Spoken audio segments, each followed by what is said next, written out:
This 1-acre plot of cotton in northeast Mexico is all that remains of 1.5 million acres of cotton that grew here 10 years ago. The region's booming cotton industry was wiped out by an insect, a cotton-devouring worm. The last year that we planted was in '69.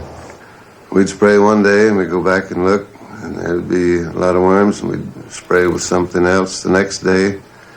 And every day we were increasing the amount of insecticide that we were putting on. And every day there was more worms that were staying alive. It gets to the point where you nearly need a hammer to kill them with. And the most that I sprayed was 22 sprayings on some, and it still didn't have any crop. Clifford Brogden's cotton was destroyed despite being permanently drenched in potent insecticides. This film will argue that it was destroyed precisely because of this heavy use of insecticide, which turned a harmless insect into a devastating and uncontrollable pest. The disaster here in Mexico has stood for 10 years as a warning to U.S. agriculture that its overuse of insecticides is also in danger of creating an insect backlash. The warning has been largely ignored. The chemical bombardment continues.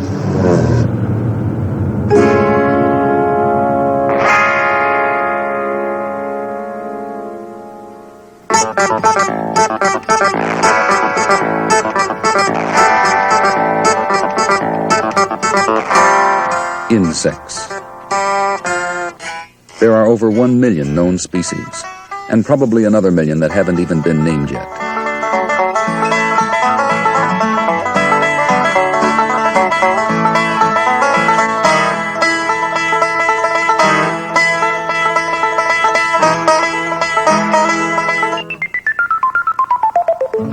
They've inhabited the Earth for 300 million years, time enough to evolve into a fantastic variety.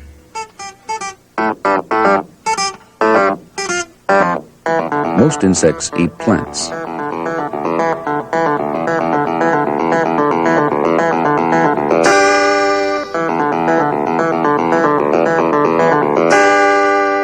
Most of the rest eat each other. Undisturbed by man, the insect world has its own checks and balances. But when man invented agriculture, he gave a few insects an invitation to a feast. These insects, now called pests, have been munching away ever since, man's most important competitor for food and fiber. The most notorious is the cotton boll weevil. This one insect is responsible for more insecticide use and misuse than any other in the world. Cotton, the crop that built the South. King cotton, in the 19th century the only crop grown from East Texas to the Georgia coast. The economy was rooted in cotton. Sharecroppers borrowed for this year's seed and supplies from merchants who demanded next year's cotton as payment. With no major insect pests, cotton flourished in the long, warm summers of the South. The cotton plant flowers for 3 days early in summer, after a spring planting. The petals fall and the boll develops. In 6 weeks, it is half grown. In another 6 weeks, it has ripened and opened, releasing its lint. The flower comes from a bud called a square. In 1892, in Corpus Christi, Texas, a new insect appeared in the cotton squares. The adult boll weevil probes with its snout deep into the square to find pollen. The female lays her eggs in these punctures. The larva of the weevil feeds voraciously inside the square. At Louisiana State University, Dale Newsom. Now, occasionally, in periods of heavy infestations, the weevil will lay its eggs in bowls, but usually no larger than this one right here, about a fourth to a third grown. And those eggs will hatch, and the grub move around inside and feed on the fibers, the developing fibers and seeds. The boll weevil was an immigrant, slipping across the border from Mexico in the early 1890s. 10 years later, it had spread through the cotton fields of most of the rest of East Texas, destroying the cotton as it went. In another 10 years, it had swept through Louisiana, Mississippi, and into Alabama. By the 1920s, the weevil had engulfed the entire cotton belt. In its wake, it left behind economic and social devastation, and a song.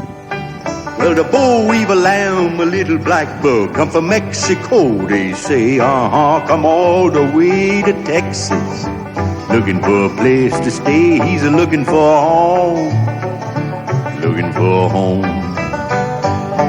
And the farmers say to the merchant, we's in an awful fix. The weevil got all the cotton, left us only the sticks. We's got no home, no sign of a home. The secret of the boll weevil's successful invasion of the cotton belt is its ability to survive the winter, despite its origins in the warmer climate of Mexico. This is a tributary of the Little Brazos River in Texas, a rich cotton-growing area. Perry Adkison and Winfield Sterling of Texas A&M University are going on a winter boll weevil hunt along the edges of a cotton field. We always find weevils there. What you bet we don't get on there today? I'd be willing to bet that we would. I suspect that those boll weevils come out of the field flying in and they'll... Boll weevils eat only cotton. In the fall, the cotton harvested and their food supply gone, they seek the shelter of leaf litter at the edges of the fields. There they pass the winter in a slow-motion state, similar to hibernation, awaiting next season's cotton crop. Only a few weevils survive till spring, those that have fattened themselves most on the cotton in the fall. Always like to have a few vines overhead. I think those weevils may fly into those vines and just drop you. When the weevil first invaded the South, entomologists soon discovered its overwintering ability and realized, too, that it was the weak link in the insect's life cycle. Let's take it in and shake it, feel a little. Today, the overwintering weevil population is checked by putting the leaf litter through a mechanical shaker.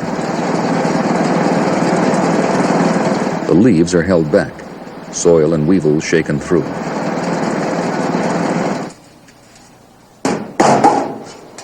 On a metal table, heated to rouse the weevils from their winter slumber, the insects are counted.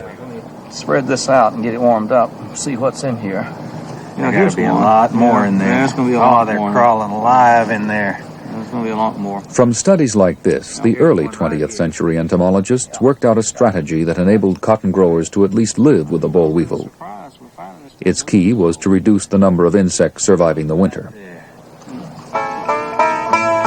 Growers were urged to plant their cotton as early as possible in the spring.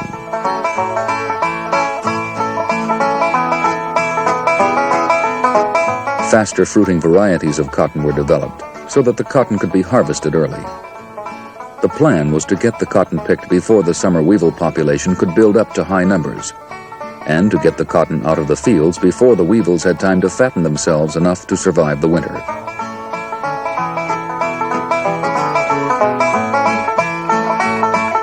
After harvest, the cotton stalks were destroyed, usually by hand, but often with the help of newfangled stalk chopping machines. The remains of the plants were plowed under. The idea here was to deprive the weevils of the shelter they need to get through the winter. The cleanup methods were effective but laborious and depended on widespread cooperation. One pocket of overwintering weevils could reinfest a whole county. In the early 20s, some growers began poisoning the weevils, using arsenic-based poisons spread as a dust. But the poisons were only partly effective and costly to use. Even with the aid of airplanes to spread them, the arsenical poisons didn't kill weevils quickly and surely enough to catch on with most cotton growers. But then came World War II, and a new age of insect control began. In war, disease-carrying insects can kill more surely than the enemy. But in this war, there was a new weapon, a wonder chemical called DDT, that could stop an insect in its tracks, as here in Naples in 1944. DDT was as miraculous to entomologists as it was to the people it protected. One of these entomologists was Robert Metcalf. We had a material that people really thought could perhaps be used to exterminate insects and to solve problems on a very cheap and vast scale worldwide, including eradication of malaria, eradication or control of typhus, most of the vector-borne diseases, and of many of the agriculture pests. It was against agricultural pests that DDT soon began to be used in huge quantities. and it wasn't long before the boll weevil became its principal target. It looked as if the long siege of the cotton belt was over. Cotton growers dumped DDT onto their fields by the ton. They could start applications without any regard to pest populations or anything else. They could just apply an insecticide every Monday, let's say, throughout the season, from the time the little seedlings emerged until the bolls opened and the cotton was ready to pick. So it was just what's been called a womb-to-tomb method of insect control. Using this method, growers could forget all the tiresome cultivation practices, keep their cotton in the fields longer, and pick more, and leave the weevils to DDT. Growers were stimulated to do this for several reasons. One was they didn't have to worry about their insect populations. They just said, if we put this material out, we aren't going to have any problem with them. So there was no necessity in their view for checking their fields to see if they had destructive populations. And another was the materials were quite cheap and economical to use. So they were making a good profit. They were getting excellent control. And as many of them expressed it, I can go in and get a good night's sleep without having to worry about my insects. DDT and the other new insecticides invented in the post-war years contributed to the continuing revolution in American agriculture, brought about by mechanization, irrigation, and chemical fertilizers. Yields of all crops soared. Never again, it seemed, would they be threatened by insects. Even entomologists were swept away with enthusiasm for the new chemicals. Well, there were a few far-sighted people who perhaps realized that insects with their immense evolutionary capacity weren't going to be so easily fooled or misled by a simple chemical. But I think by and large, 98 or 99% of the entomologists got into this situation enthusiastically and wholeheartedly. It took an outsider, Rachel Carson, to first raise serious questions about the increasing reliance on chemical insecticides. In 1962, her book Silent Spring argued that insecticides are poisons that kill wildlife as well as insects, and that they accumulate in the environment. Silent Spring provoked outrage in the farming and chemical industries, and in most entomologists. Rachel Carson was obviously a very gifted lady. She was a marine biologist. She wrote beautifully, as everyone knows, and Silent Spring came like a bombshell, I think, into this remarkable world dominated by the use of chemicals. Most entomologists were outraged and horrified. I remember particularly she referred to entomology as a Stone Age science.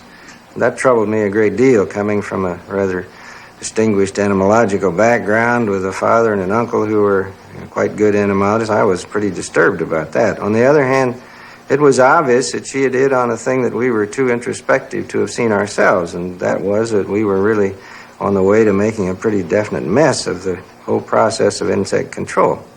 One aspect of that mess was already becoming apparent. Insecticides like DDT kill insects by penetrating their skin and acting like a nerve poison.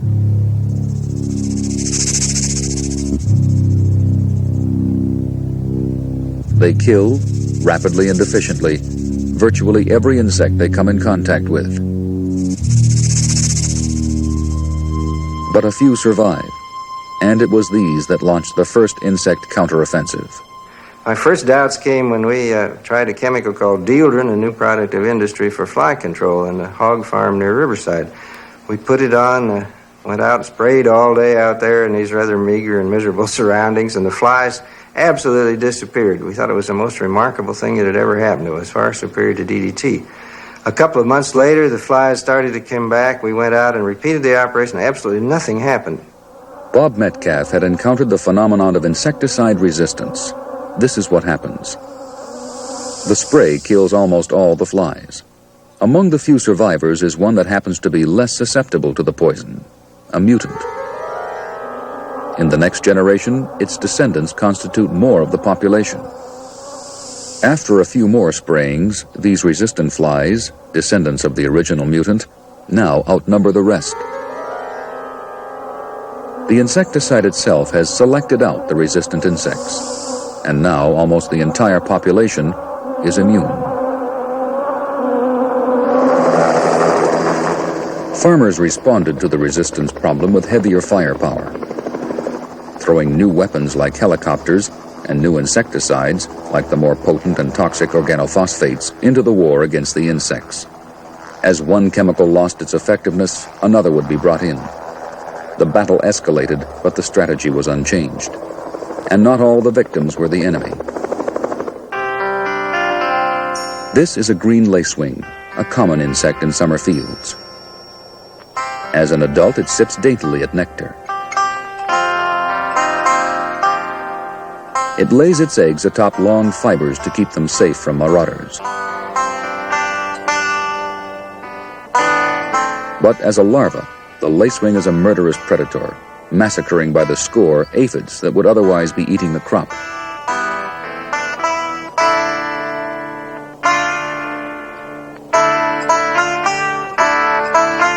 The lady beetle is another bug-eating bug. In any field containing insect pests, there are also tens of thousands of insects like lacewings and lady beetles living off them and helping control the pest population. Good insects that kill bad insects aren't restricted to predators. There are also parasites, like this wasp. It lays its eggs on a plant-eating caterpillar. As these become larvae, they feed on the living worm and eventually destroy it.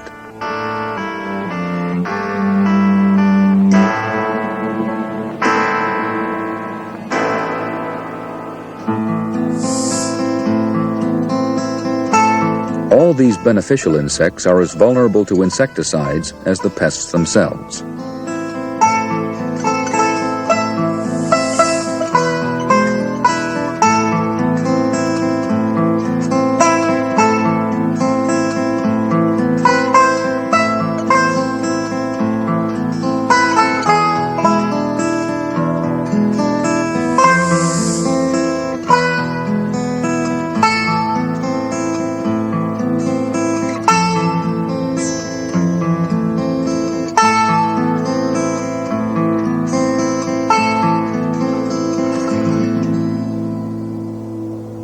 When a field is doused with insecticide, both pests, the worms, and the beneficials, here represented by spiders, are killed.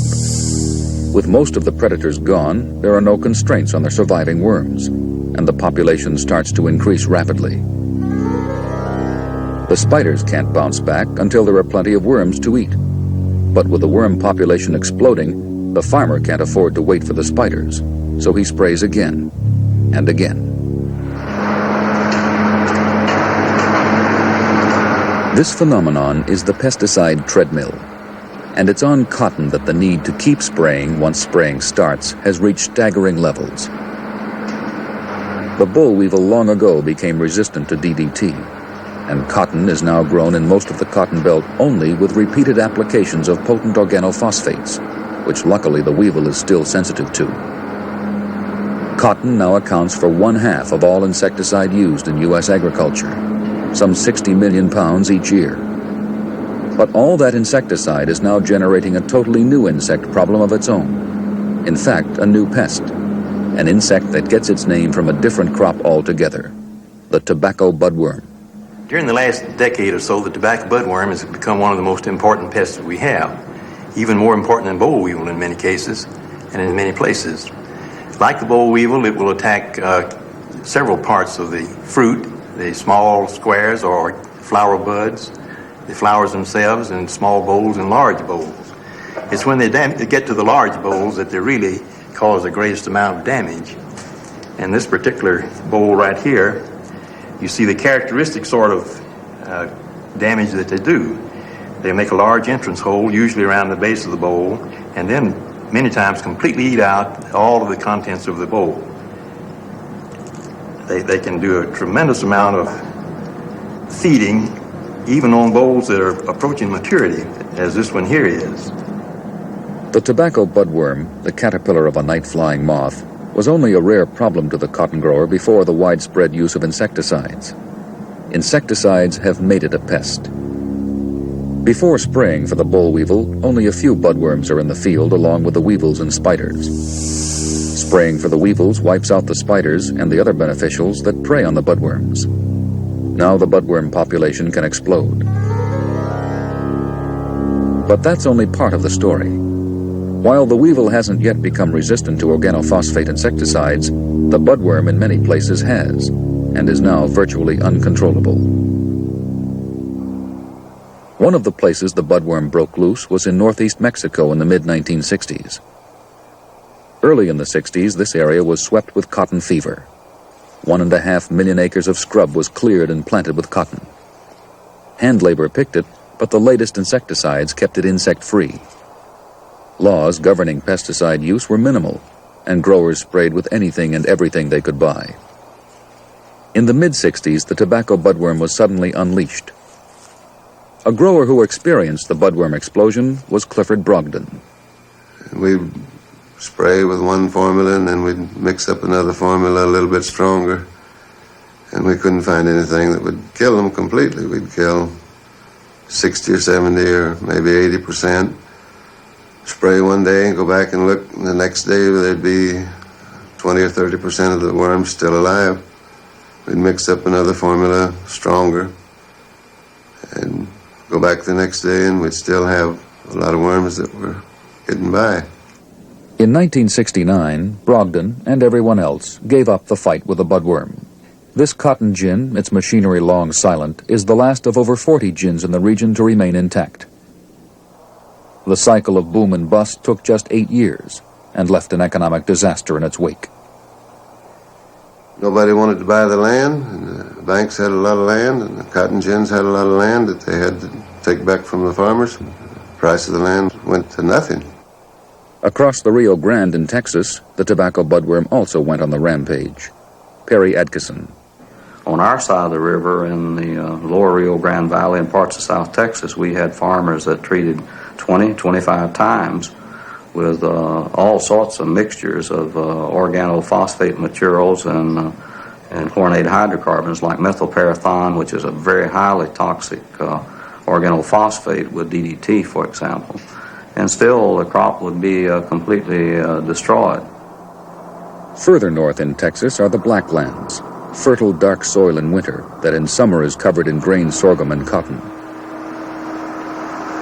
This is the northern fringe of the boll weevil's penetration of the cotton belt. But in the early 1960s, growers in this part of Texas still relied on heavy insecticide use for weevil control. Typical of the growers who sprayed first and asked questions later was Ray Sawyer. Nearly all the producers would start spraying cotton when it first came up and to a good stand, and they'd spray it every 5 to 7 days for about 4 to 7 sprayings, and follow it right on up to fruiting time, regardless of whether we had any insects or not. In fact, we didn't look. We just sprayed it. One of the insects Sawyer sprayed for was the cotton bollworm. When worms showed up in his cotton one year, Sawyer assumed they were bollworms and didn't think much about it. He just sprayed as usual. But they weren't the usual worms. Well, in 1962, when I had the real problem, I sprayed with the recommended insecticides and the recommended dosage, and perhaps a little more. I found that one insecticide wasn't doing the job. I added to it. I used several insecticides at good rates of application. And unfortunate as it may sound, I was killing more bollworms running over them on the end with the tractor and the spray rigs than I was with the insecticide. So I had a bear with a tail, and so I gathered up a bunch of bollworms, I thought, which were bollworms, and took them down to Texas A&M and contacted Perry Lee Atkinson down there, and under close scrutiny under a microscope, he found their moving mouth parts to be that of the tobacco budworm. Ray is one of our best cotton farmers up in the central part of the state, and he had been on a very rigorous insecticide schedule, and he would bring these tobacco budworms down to my laboratory by the grocery bag full. And we would test them immediately on the spot and try to find another insecticide that would control them. The end result of that was that nothing would control them, and Ray Sawyer lost his cotton crop that year. So since that time, I've developed a new attitude about spraying and trying to prevent that from happening again by trying to conserve my beneficial insects. The task begins in winter, with clean fields to cut the number of overwintering weevils. Cultivation starts early in the spring. Sawyer's goal is to spray as little as possible for the weevil, so he plants early too, adopting the methods used by growers 50 years ago to minimize the buildup of weevil populations. As the young cotton plants come up, Sawyer applies an early season dose of insecticide. But after that, routine spraying is out.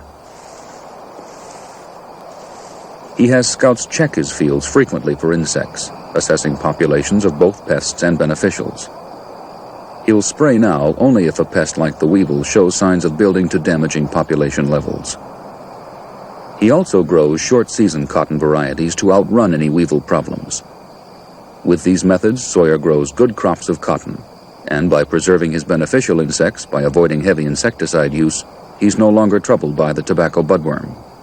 I think in the end result, I'd have to say the tobacco budworm was probably, maybe in some ways, could be considered a beneficial insect. It has certainly forced us to do things in a different way, and it's forced the insect is so severe, it's got the farmers' attention, and they don't believe that they can handle it anyway except by good management. And I've learned from experience that I can live with a lot more insects in my cotton than I thought I could. Because the previous years I've used doses of, or applications of poison when I found out now that I can make just as much cotton and live with them as I could trying to kill them. Ray Sawyer has learned the hard way that it's often better not to spray than to try and destroy every last insect in his fields. By changing the way he grows cotton to minimize the buildup of pest insects, he's found he can step off the pesticide treadmill and still make a profit.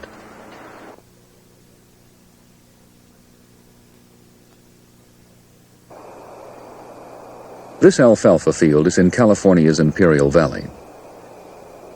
Over 20 years ago, it was the site of a crash research program aimed at rescuing the alfalfa from the ravages of a new pest, an aphid that had invaded the valley and become resistant to all available pesticides. Despite heavy spraying, the aphid was eating its way through the valley. Robert Vanden Bosch was one of a team of entomologists from the University of California who came here looking for a way to save the alfalfa. They took the then unfashionable view that only by studying the insect, its enemies, and the crop, could a more rational control program be found. Its key philosophy was that chemicals shouldn't be used unless the pest insect reached levels that threatened to cause a major economic loss in the crop. They learned that even an apparently heavy infestation like this is in fact well below the threshold at which economic loss occurs. The idea was to monitor and then to manage the insect populations with minimum insecticide use, preserving the beneficial insects that kept pest insects in check. This radical new philosophy cut the number of sprays for the aphid from dozens, doing more harm than good, to 1 or 2, maintaining effective insect control. Since the program here in the 1950s, this principle of pest management has been successfully demonstrated on many other crops.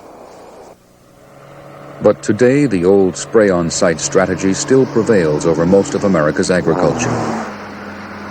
Since that first program of pest management, pesticide use has doubled and is still climbing at 6% a year, despite concerns over the environmental and health effects, and despite entomologists' claims that insecticide use could be halved without affecting crop yields. Some put much of the blame for the continued overuse of insecticides on the chemical industry. Robert Vanden Bosch. My conflict with the chemical industry is not that it is evil, not that it's greedy, not that it's overwhelmingly ruthless. It's simply that under the prevailing pest control strategy, it and its products and the way it markets its products are making a very poor thing out of pest control. In particular, Vanden Bosch blames the marketing practice of pesticide salesmen, also giving pest control advice. Pest control advisement in California today and in much of the United States is largely in the hands of the chemical company salesman. This is equivalent to the practice of medicine being in the hands of the drug company salesman, making the diagnosis and recommendation of the drugs or medicines to be used in the case of human illness. The man is a salesman charged with selling the products of the company that he represents. His bonuses, his salary, his very job depends on this. It's a conflict of interest situation, pure and simple. On one occasion, I know an insecticide salesman told me I better quit talking and get to the house and go to spraying because I was covered up with bollworm eggs. And I told him I wanted to see what he was talking about, and he showed me the eggs, and those I knew were not bollworm eggs, and told him they weren't, and he said he would bet me $5 to a donut that they were, and we agreed on a expert to identify them, and he took them back and gave them to this expert, and a few days I got a letter from him with $5 in it, and a little note clipped to it telling me to go to hell. And in other words, some of the guys didn't know what they were talking about. They were selling insecticides. This is the key to the whole matter. Pest control in the United States, and certainly here in California, is not scientific. Is not a scientific technology at all. It's merchandising of agri-chemicals. This is the overwhelming reality of California pest control, and it accounts for a very inefficient and very costly and very hazardous pest control tactic. In California, Vanden Bosch and other outspoken opponents of the chemical industry are making a major political issue of who advises growers what and when to spray. In the foothills of the Sierra Nevada, the winter pear orchards provide a glimpse of what may be the future of pest control advice. Pat Weddle, once a student of Vanden Bosch, is now a private pest management consultant. He's counting the insects dislodged from a branch when it's struck 3 times. A simple way to assess the orchard's insect population. With his partner, Randy Hansen, Weddle is checking the winter population of this insect, the pear scilla. While it looks harmless enough, the pear scilla transmits a disease of pear trees called pear decline, which in the summer makes the trees wilt and eventually die. The pear scilla has caused extensive damage to the orchards of the West and has become resistant to available insecticides. But in winter, just as the females start to lay their eggs, the insects are vulnerable. The scilla are out and about on the bare branches, exposed to sprays. Weddle and Hansen collect a few of the female insects so they can be examined in the laboratory. The idea is to find out just when egg-laying is most likely to occur. At this point, I'm removing the abdomen from the female scilla, discarding the rest of the body of the insect so that it doesn't block my field, opening up the abdomen and teasing out the ovaries which contain the eggs. Looking at the eggs, I can determine, based on their color, at what stage of development they are in relation to when they will be laid by the females. This particular female has a large number of deep yellow eggs, which indicates that she may have already laid some in the field. And so now is the time to hit them, but not with an insecticide. When the females are out on the branches looking for places to lay their eggs, they can be killed with a spray consisting simply of water and a little light oil. The oil literally smothers the adult pear scilla. And because few other insects are active in winter, the treatment is selective, killing the scilla but leaving the beneficial insects of the orchard untouched.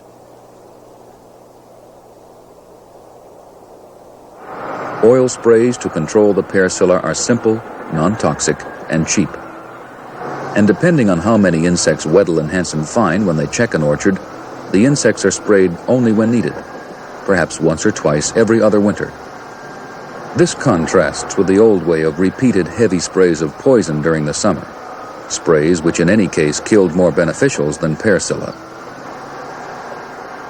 The principle of pest management, understand the pest, attack when it's weak, and reserve insecticides for use only when alternatives fail, has worked here to control a variety of orchard pests while saving growers money, even when Weddle's per-acre consulting fee is included.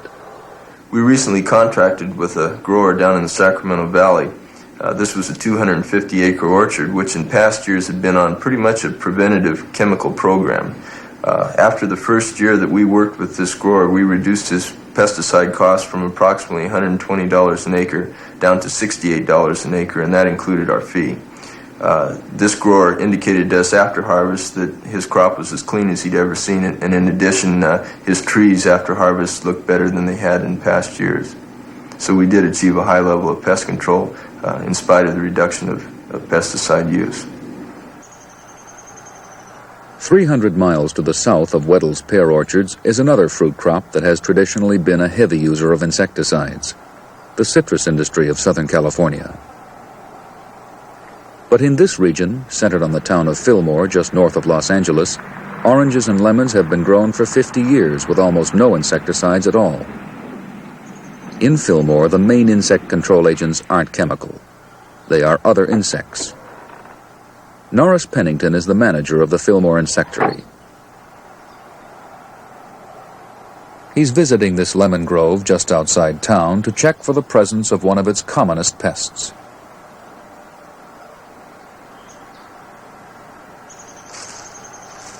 The pest is red scale, a tiny insect that settles on the surface of the fruit, making it spotty.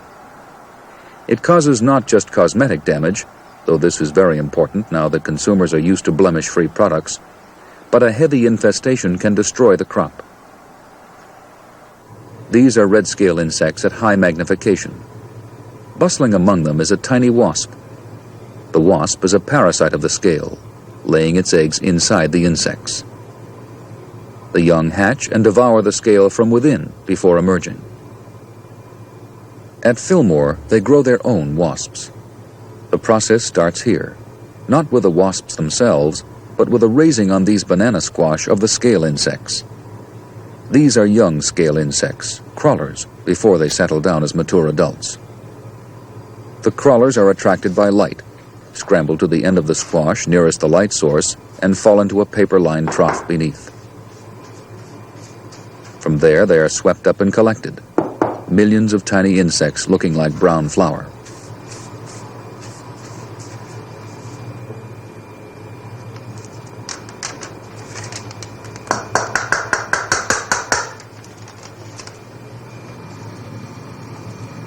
The young scale insects are shaken onto fresh squash. There they'll settle down and grow into adults, ready to play unwilling host to the parasite wasps. Wasps are allowed to sting the scale insects on the squash, and the young wasps hatch and emerge.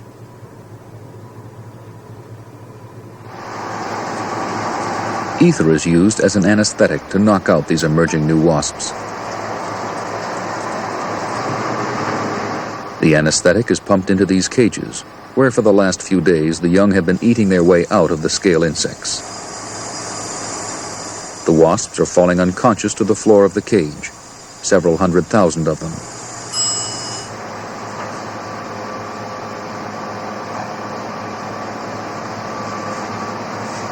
On the card, when they are removed, the anesthetized wasps look much like the scale insects they were reared on.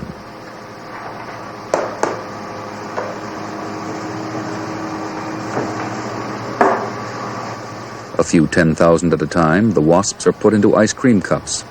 They are now ready to be released in the Fillmore citrus groves.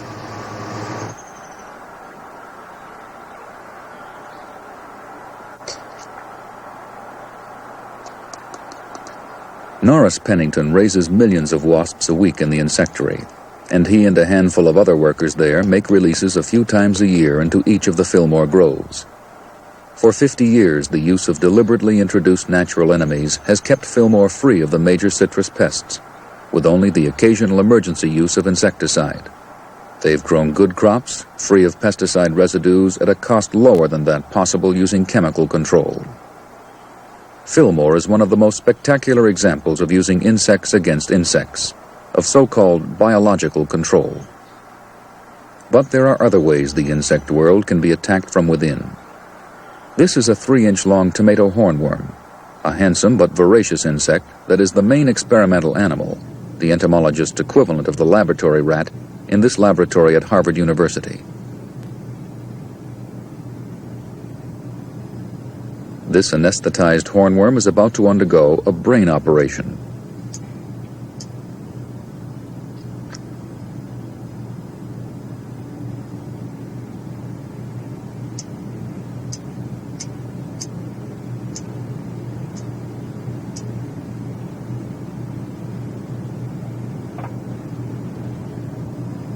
The brain is the cream-colored object in the center. Just behind it is a minute gland, too small to be seen even at this high magnification, that is being removed. This gland puts out a hormone that keeps the caterpillar a caterpillar.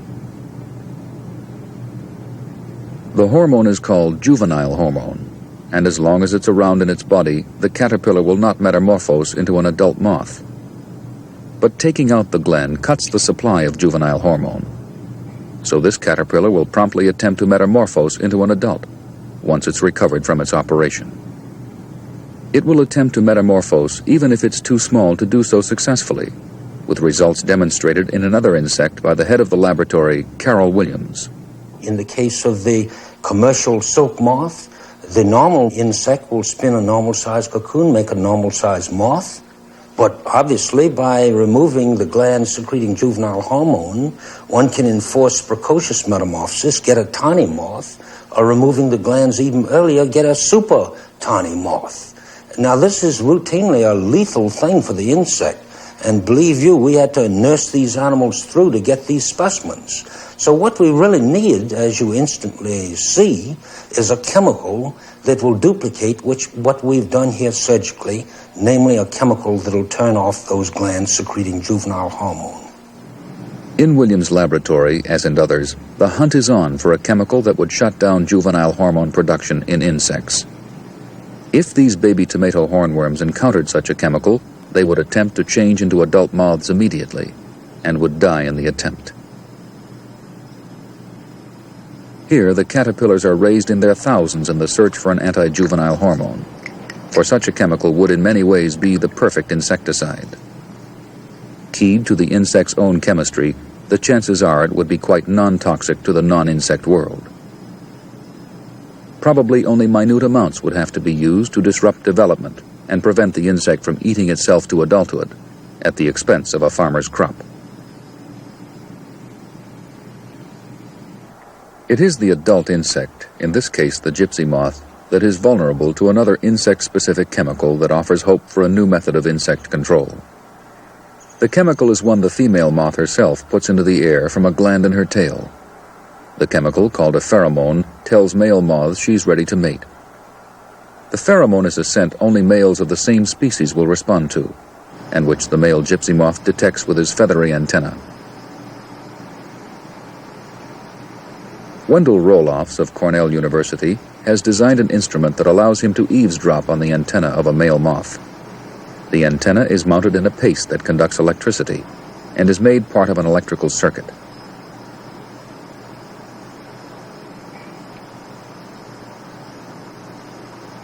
Roloffs then blows a gentle stream of air over the antenna, an air stream into which he can inject minute puffs of chemicals he's testing as likely pheromones.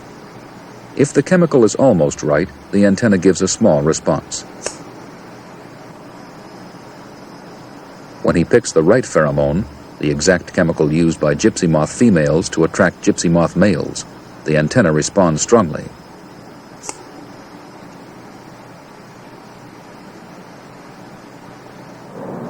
But that's not enough to be sure he's found the right chemical. For that, Roloffs has to see if male moths will fly towards the source of the synthesized chemical, just as if they thought it was a real-life female. To do that, he uses this wind tunnel, which blows the pheromone towards the males. Once they pick up the scent, the male moths set off up the airstream, following the invisible odor trail formed by the pheromone. The wind tunnel has a trick. Its floor can go backwards, fooling the male moth into thinking he's flying too fast. He slows down. When the floor stops, he speeds up again.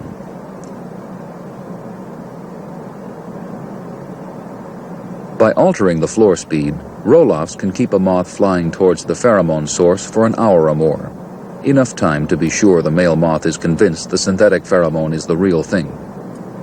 Different insect species use their own pheromones, and synthetic pheromones are already being used to catch insects in traps to monitor their populations in pest management programs. But pheromones also offer the chance for an entirely new method of insect control. It's dusk in the Imperial Valley.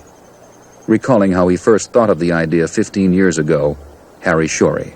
we had a brainstorm. We thought we had an original brainstorm in which all of a sudden it came to us that rather than trying to use that pheromone to catch all the male moths in creation and destroy them, instead we would use the same pheromone to neutralize them in the field.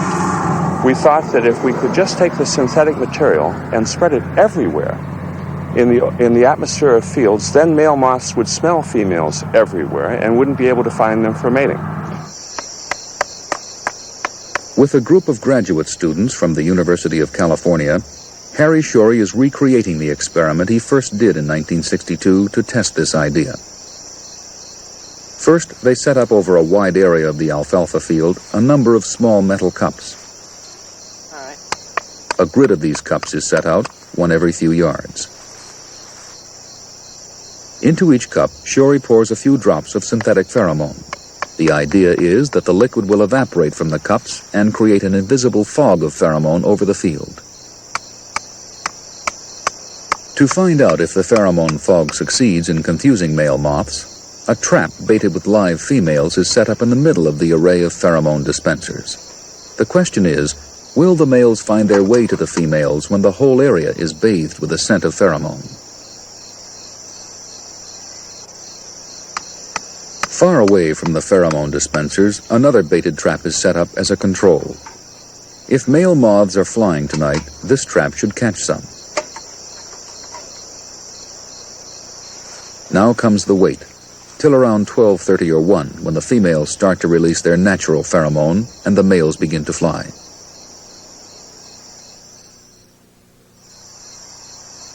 Around the control trap, marauding males begin to gather, attracted by the scent of the females inside.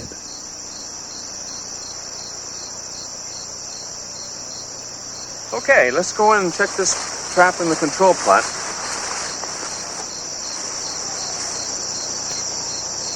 If this was a heavy flight night, we should have quite a few moths in here. Wow, how many would you say there are in there? Stuck in the glue spread on the floor of the trap are the males that responded to the females' pheromone calls. About all we'll get in there. Now let's check this trap in the experimental plot.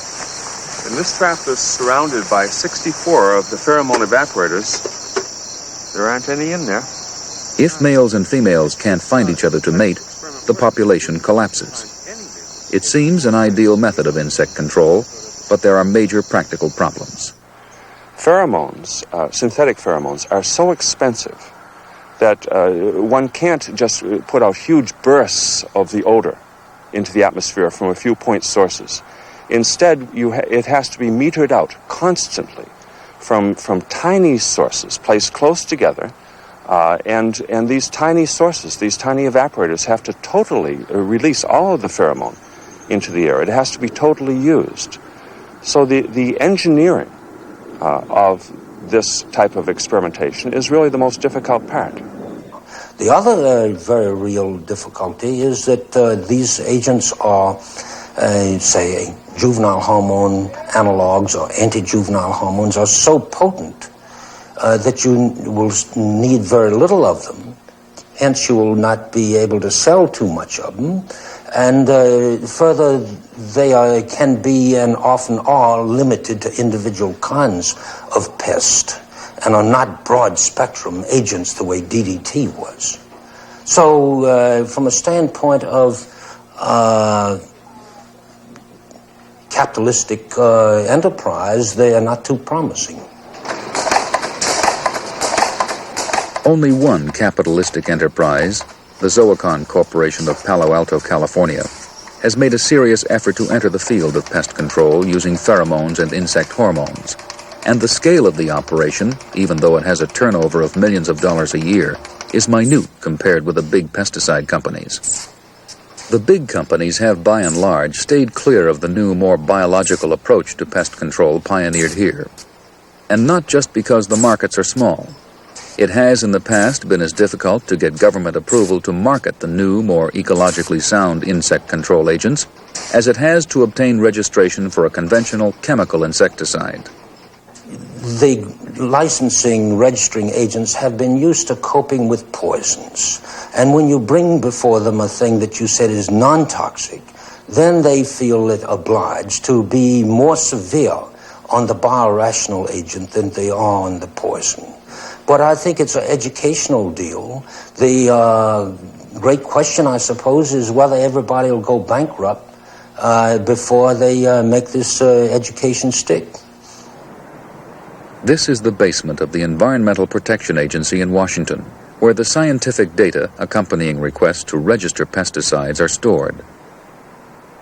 This is only a fraction of the paperwork held here, paperwork that industry claims costs them millions of dollars to generate, and which is a daunting prospect to a company faced with trying to get a totally novel approach to pest control on the market.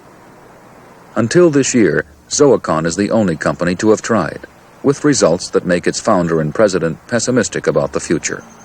Carl Gerasi. The development time between initial laboratory discovery and getting eventual regulatory approval is now so long, and in my opinion, the process is so complicated that it takes gamblers or pretty brave people to get involved in this. And they also have to be fairly patient, they have to be optimists. In my opinion, right now, developing a fundamentally new pest control agent is more difficult than developing a new birth control agent in humans, or for that matter, even many other drugs. What's needed is a market big enough to make the effort worthwhile.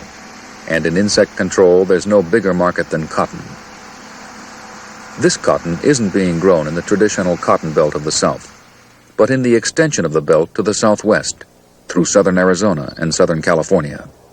These regions have their own cotton insect problem. This creature, the pink bollworm. The boll weevil doesn't exist here.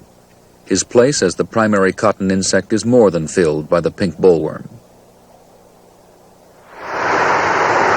In California's Imperial Valley, extensive irrigation and the long, hot growing season produce the nation's most prolific cotton, yielding twice the lint of the South, 3 or 4 bales an acre, as compared with 1 or 2. But such high production has been maintained only through the very heavy use of insecticides against the pink bollworm. In 1977, the inevitable happened.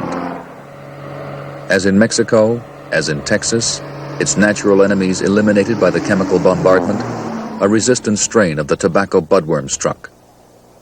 The top 2/3 of this cotton was eaten to the stalks by a devastating and uncontrollable outbreak of the budworm. A man who watched the budworm sweep through the valley and who had long warned local growers of the danger, entomologist Raj Sharma. It almost destroyed our cotton industry here. We had 140,000 acres, and some of the growers, see, the price was good, and everybody planted cotton, and but it didn't turn out that way because growers were expecting 3 bales, and they ended up with only 1 bale to an acre, and we estimate about $50 million loss. The pink bollworm is the root of all the problems here in this valley, as far as tobacco budworm is concerned. If we can solve the pink bollworm problem, we've solved the tobacco budworm problem. So how to solve the pink bollworm problem without using the insecticides that generate budworm attacks? As an adult, the insect is a night-flying moth, and that might be the clue. This tractor, with its ungainly rig, is the prototype of a machine that can paint onto the leaves of cotton plants the miniaturized equivalent of the pheromone dispensers used by Shorey in his mating disruption experiments. Pheromone for the pink bollworm is contained in tiny hollow plastic fibers. Putting 1 fiber every few square feet allows just 1 gram of pheromone to be slowly released over an acre of cotton, enough to disrupt mating in the pink bollworm population. Because the pheromone isn't a poison and affects only the behavior of male pink bollworms, beneficial insects should be unaffected. The plastic fibers, each containing a minute dose of pheromone, can also be dispersed by airplane. When Nova filmed here, the company that devised the system was anxiously waiting for Environmental Protection Agency registration. 2 weeks later, it came. The first practical sign that the agency is changing its attitude to the newer, more ecologically sound alternatives to conventional insecticides. In 1978, this new technology will have its first real test in the cotton fields of the Southwest. But meanwhile, in most of the rest of the country, and on crops from cotton to cabbage, onions to oranges, asparagus to apples, the pesticide treadmill grinds on. In spite of the escalating costs of spraying, and of alternative strategies that would allow drastic reductions in the use of pesticides without replacing them with anything but common sense. No one is any firmer convinced of the necessity for using pesticides than I. But I'm also equally convinced that we are badly wrong to overuse the materials, to use more than are required. We can easily, I'm sure, reduce the amount of insecticide used in total agriculture in this country by half if we were to use them only when needed. In the end, it will be experience and economics that count, and the farmers who decide. I just will not use an application of insecticide unless I feel it's absolutely necessary. I've got into more trouble using it than I have not using it. And so consequently, I prefer not to use any at all if that's possible. And more and more of the farmers in this area of Texas are doing that method. And at one time, I don't think the bank would have loaned me money had I used that, but today I don't think they'll loan me money if I spray a lot.